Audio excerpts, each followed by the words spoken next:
It is finally that time of year again where we go into the lists of the year, defining moments of the year, the best of the best. And then, of course, there are these miscellaneous lists which just kind of tap into other areas of music that I like to do.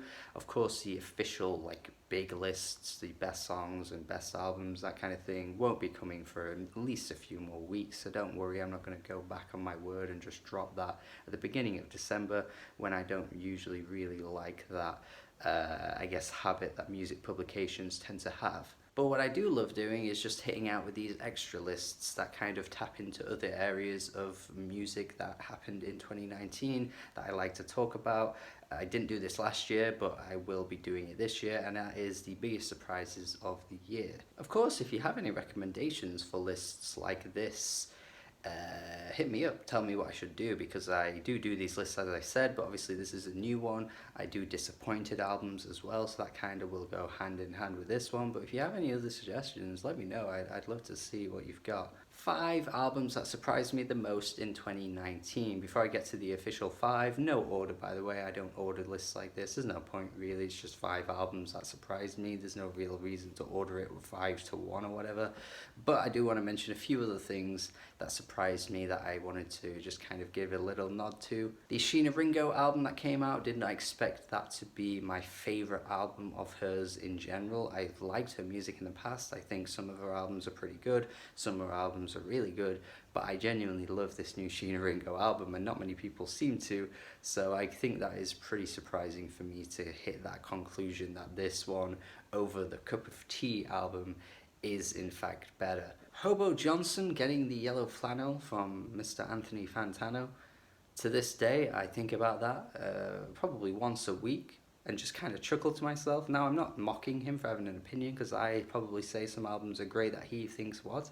Why do you think that's great? If he even knows the albums I think are great, but you know what I mean. I'm not mocking his opinion on the album itself, even though I hated it, but the fact that he gave it the yellow flannel, I just cannot, I just don't know how that happened. I can't comprehend it. My brain will never grow to that size where I can comprehend that he gave that the yellow flannel. I just was not ever expecting that. And finally, before I get onto the list, The Big Day by Chance the Rapper. I have never been much of a big Chance fan. I think he has a lot of great songs, a lot of great features here and there. But albums wise, I don't really like acid rap that much. I don't really like Colouring Book that much. So my expectations going into a new Chance the Rapper album weren't particularly high. But did I expect it to be one of the most hated albums of 2019? No, I did. That is the biggest surprising hated album, I think, of the year, because I just did not see that amount of hatred coming from anywhere, any angle. That's so surprising to me. And now onto the list proper, starting with Big Thief. I may as well tie both albums into one knot, because I suppose I was extremely surprised to end up liking at least one Big Thief album, but then coming out of two hands loving it was an even bigger surprise. Similarly to Chance the Rapper, I suppose I've never really been a big fan of Big Thief's sound. I've always found it a bit too mundane, a bit dry, a bit bland, all those kind of words that just describe a lot of my feelings towards, like, like indie folk music. Not to say I'm putting it all into one category where I can't like any of it, but especially in the 2010s, the type of stuff that you see get hyped up by your Pitchforks, by your Consequence of Sounds, a lot of it just doesn't hit me like that. And Big Thief were probably the prime example of that type of sound that I'm talking about. Really up until this year, I think they turned it around completely, and maybe I should go back to the older work and see if I still feel the same way, because sometimes that context can be different when you realize you actually like a band more than you realized you ever could. However, I was wrong to write them off anyway, because their songwriting has improved so much. I think Adrian Lenker's vocals are way more interesting these days. I like her inflections. I like the way her voice fits with the instrumentals. I like the way they've taken some tracks further with tracks like Knots, you know, they weren't really doing that before, and I feel like that expansion of their sound is just so exciting now. And it's a lovely surprise. It's a nice surprise to come from not liking a band to considering one of the albums, one of your favourites of the year. You can't complain at that. Slip Sisters next by Katie Day was a nice surprise for me. I didn't really dig that much from Katie Day up until this album. I mean, I've always thought her music was pretty solid, but I just didn't really click with it until I really focused in on the themes, the lyrics of this album, and it became quite a change for me. And the other surprise for me as well was how she managed to create such a unique sound and make it work. Like, just in theory, this album could easily sound awful, but it just doesn't. And it surprises me how she managed to resonate with a lot of people. Like, a lot of people consider this an amazing album, which is really cool to see. Also, to add to that as well, it's just a nice change of pace, which again is surprising to me, that we're seeing more voices who weren't being heard before getting their voices louder and getting their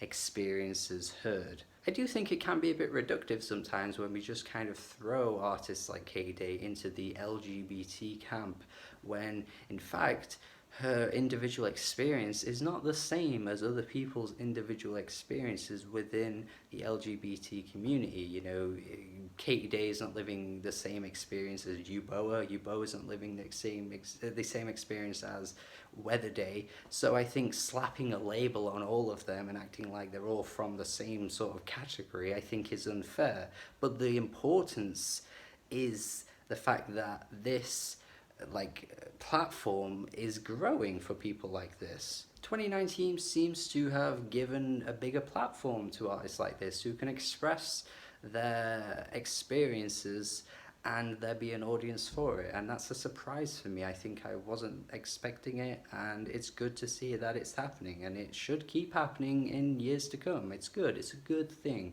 Next, I'm going to go with the Chemical Brothers with No Geography.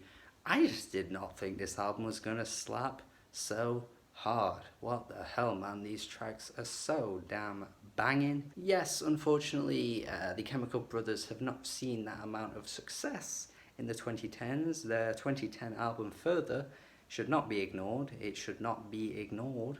We should not do that. But I still didn't really quite expect them to drop another album in the 2010s that would be this good, and it is just so damn good. It's nice to get an artist who's been around for so long still dropping albums that are as good as this, and it's great to see. It's just so damn fun. One of the best electronic albums of the year. You should definitely check this out. Next, I'm gonna go JayZ, an artist I think that was similar to Big Thief. Didn't really think much of JayZ when she burst onto the scene, the indie scene. I guess she kind of fell into a similar category as someone like Big Thief, really. An indie artist I just didn't really quite get the hype for. And yet again, I was wrong to rule off an artist so early on, because a few years later she's here dropping a really, really good album. It's not really anything breaking new ground. I think that's probably why it kind of got a bit overlooked, but nevertheless, I think it is great. It's just such a soft and smooth album. I guess it just hits that soft spot in you, that vibe, when you're just wanting some kind of like moody, atmospheric music. You put this on, and I think this album is really good for that. It's so damn calm. I like JayZ's voice on this album. I think she's broken out a little bit more, expressing with her vocals way more than she did on the debut album. Again, it's a surprise, but it's nice. It's a surprise, but it's nice. And finally, the album that you probably expected to see on this list before clicking the video. Maybe you didn't, but I think you probably did if you know me well. JPG Mafia with All My Heroes Are Cornballs. Up there, easily up there with one of my most infamous reviews on the channel was Veteran. I mean, define infamous. I guess you have to be famous for something to be infamous in the first place, probably. I'm not particularly famous, so maybe I'm overstretching how infamous that review was.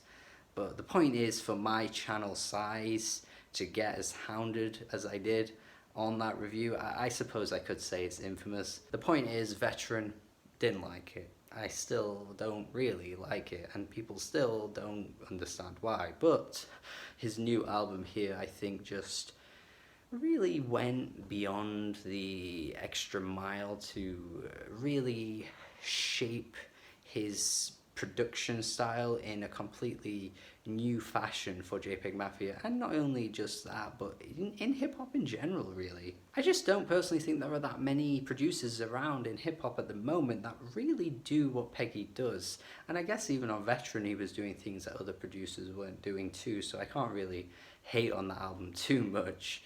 But I just think he refined everything so well on this album.